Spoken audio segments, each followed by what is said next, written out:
Nekesa's journey in the United Kingdom spans over 3 decades, a testament to her resilience and determination. Born and raised in Kenya, she carried with her not just the dreams of a brighter future but also the rich tapestry of her cultural heritage. Moving to the UK in pursuit of higher education and a promising career, Nekesa was hopeful and eager to embrace the opportunities that lay ahead. In her initial years, Nekesa's experience with racism wasn't the overt, confrontational kind that makes headlines. Instead, it was a creeping vine, subtle and insidious, manifesting in ways that were often hard to pinpoint or explain to those who had never had their identity scrutinized under a similar lens. These encounters with subtle racism were spaced out over long periods, making them seem isolated and less significant at first glance. There were moments when her accent was mimicked in jest, or when her suggestions at work were overlooked only for similar ideas to be praised when coming from her colleagues. There were social gatherings where she felt conspicuously out of place, not because of anything said outright but because of the sidelong glances and the conversations that seemed to carefully skirt around her. Even in her academic pursuits, she sometimes sensed an underlying skepticism from professors, a hint of surprise at her articulate presentations or well-researched papers, as if her competence were an anomaly. These experiences were subtle, yes, but cumulatively, they painted a clear picture of the systemic biases embedded within the society she now called home. For Nekesa, this realization was gradual but profound. It dawned upon her that these weren't mere coincidences or misunderstandings but patterns. Patterns that reflected a deeper, more pervasive issue of institutionalized racism that affected not just her but many others who had moved to the UK from different cultural backgrounds. Despite these challenges, Nekesa's spirit remained unbroken. She understood that these battles, though fought in the shadows of subtlety, were crucial in challenging and eventually dismantling the systemic barriers that stood not just in her way, but in the way of future generations. Her journey is a testament to the strength found in endurance and the power of resilience against the slow poison of institutionalized racism. But around 2015, Nekesa's life took a turn for the interesting, shall we say. She landed a gig in retail as a traveling merchandiser. Retail, the glittering dream of every shopper turned career aspiration for Nekesa, who harbored grand plans of one day becoming the queen of her retail empire.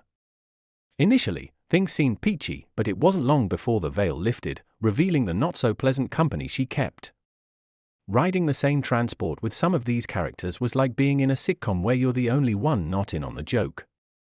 As the team's sole African representative, with a grand total of 3 others sprinkled throughout the company, Nekesa felt like she was in an exclusive but not exactly elite club.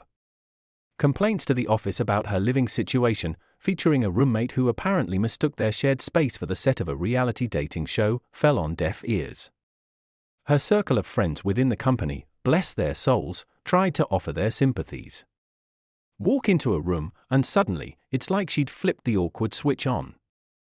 Thanks to her psychology degree, which, by the way, never got to see the light of day job-wise, Nekesa could practically read the overcompensation on her colleagues' faces, guilt written in bold for the gossip they'd surely shared.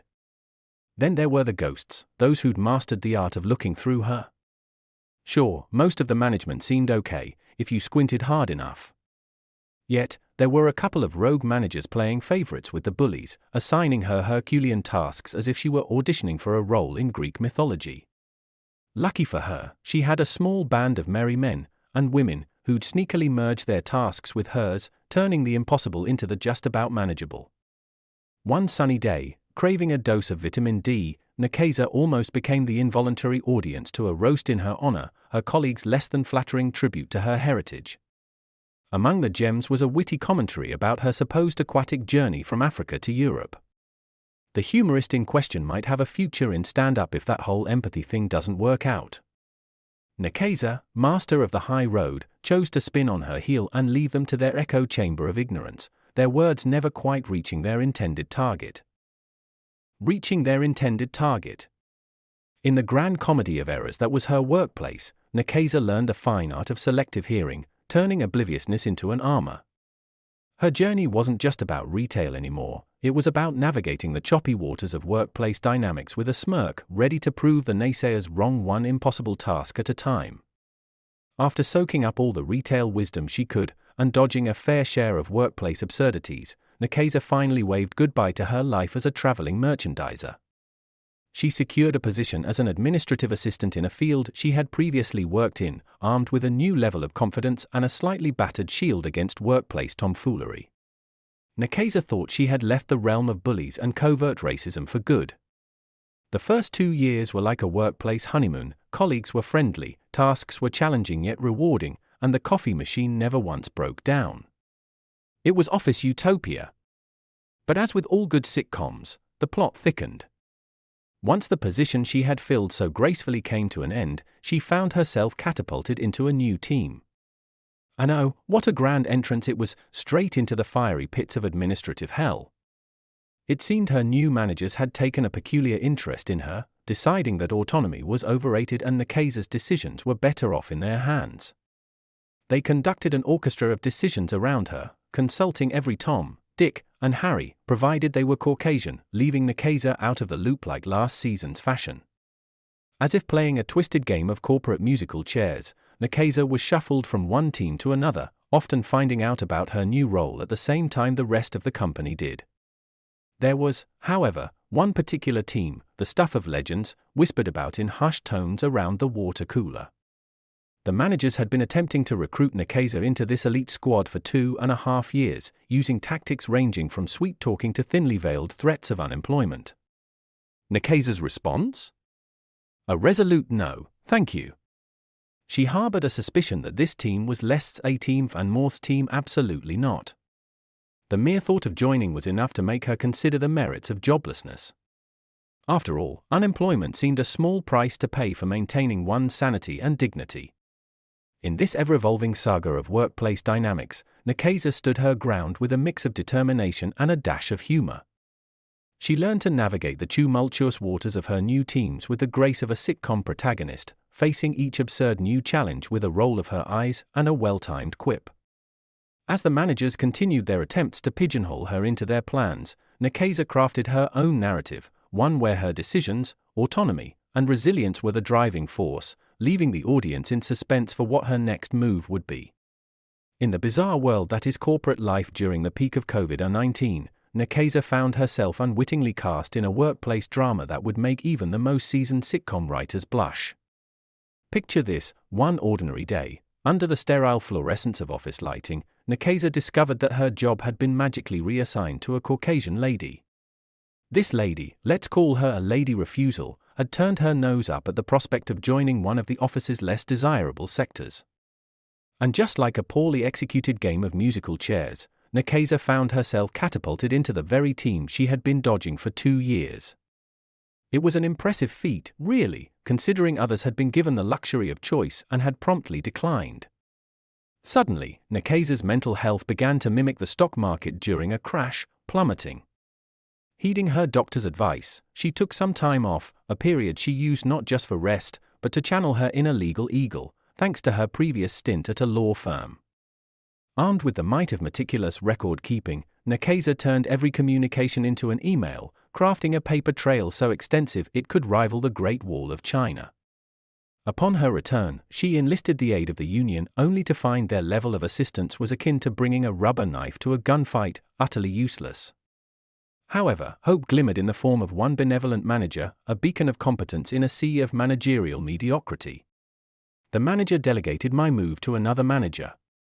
This new manager promised change, a change as elusive as a decent cup of coffee in the office. Nekesa was told she would be the mentor to her eventual replacement, a transition to the admin side that remained perpetually upcoming. Each inquiry met with a narrative more twisted than the last, including one fantastical tale from a manager who claimed a colleague was eager to swap roles with Nekesa. This colleague, let's call her Juliet for the drama of it all, was not just a friend but a neighbor of Nekesa's, setting the stage for a revelation as shocking as any soap opera cliffhanger. As they commuted home, Nekesa, bewildered, turned to Juliet. "Did you hear about our supposed job swap?" Juliet's response was one of pure astonishment, a mix of incredulity and relief that she hadn't accidentally agreed to a job swap in her sleep. She vehemently declared she'd rather hand in her resignation than join the team in question, a team so infamous that even the office plant seemed to wilt at its mention. Thus, in the swirling chaos of corporate life, amidst a pandemic no less, Nekesa and Juliet found themselves in the middle of an absurd tale of miscommunication, false promises, and the kind of managerial shenanigans that could only exist in the twilight zone of office politics. After years of playing the starring role in the Great Workplace Ignorathon, Nekesa's health began to send out SOS signals. The stress of being the perpetual background character in her job, coupled with an unfortunate quartet of racially charged encounters on the streets, had turned her into a walking stress ball. 2 years into this saga, she decided to consult a doctor, who, after a quick assessment, was so alarmed by her blood pressure reading of 166 that she probably contemplated wrapping Nekesa in bubble wrap on the spot. The doctor, wielding her prescription pad like a magic wand, declared a month-long reprieve from work for Nekesa. Overwhelmed, Nekesa's attempt to express her gratitude was lost in a sea of sobs. By the second week, her blood pressure decided to dive back into the realm of not immediately terrifying, but mentally, Nekesa was still hanging by a thread. It was then that Nekesa, in a move that screamed "enough is enough," reached out to higher powers beyond the realm of her company's break-room gossip and indifferent HR department. This external body, akin to a workplace superhero sans cape, stepped in to mediate the standoff between Nekesa and her employer. Seeing little improvement and probably fearing she'd turn into a case study for workplace-induced meltdown syndrome, Nekesa's doctor extended her medical hiatus with another 1-month sick note, followed by a bonus 2-month leave. It was like collecting a grim health-based Monopoly card: do not pass go, do not collect $200, go directly to recovery. By the end of this unexpected sabbatical, Nekesa hadn't seen any revolutionary changes in her workplace environment, but she had become something of an unintentional expert in daytime TV dramas and the therapeutic power of doing absolutely nothing work-related. The journey ahead was still uncertain, but at least for now, Nekesa had been granted a pause, a much-needed chance to regroup and strategize her next move in the grand chess game of career versus well-being. In a twist that would have made a gripping yet somewhat educational soap opera plot, Nekesa found herself in the hospital, teetering on the edge of consciousness. The culprit? Stress, the silent saboteur, had sneakily catapulted her blood sugar to levels so dramatic they deserved their dramatic music cue. 8 days, a few insulin shots, and a diagnosis of full-blown type 2 diabetes later, Nekesa was ready to leave the hospital with a new unwanted companion and a fierce determination. Armed with an arsenal of information about insulin, metformin, and their sidekick side effects, Nekesa declared war on diabetes. Her beloved cake? Banished. The extra sweet coffee that kickstart her mornings? Axed. Homemade chips, the crispy, salty love of her life? Outlawed. She turned her back on everything that made her blood sugar do a happy dance, and in a plot twist worthy of a standing ovation, emerged victorious in just 2 months. Nekesa wasn't alone in her dietary crusade. Her son, daughter-in-law, and a battalion of family members dove headfirst into the world of medical trial reports and dietary do's and don'ts, transforming family gatherings into strategic planning sessions for beating diabetes. Returning to work, Nekesa found herself in a team where the leaders were competent and the team members didn't seem to hail from the "let's make Nekesa's life miserable" club. However, not everyone was thrilled about her comeback. Some colleagues, who had previously mastered the art of small talk, now embraced the art of silent treatment, upset that Nekesa had dared to stand up for herself. Others opted for the less subtle approach of glaring as if their looks could reinstate the status quo.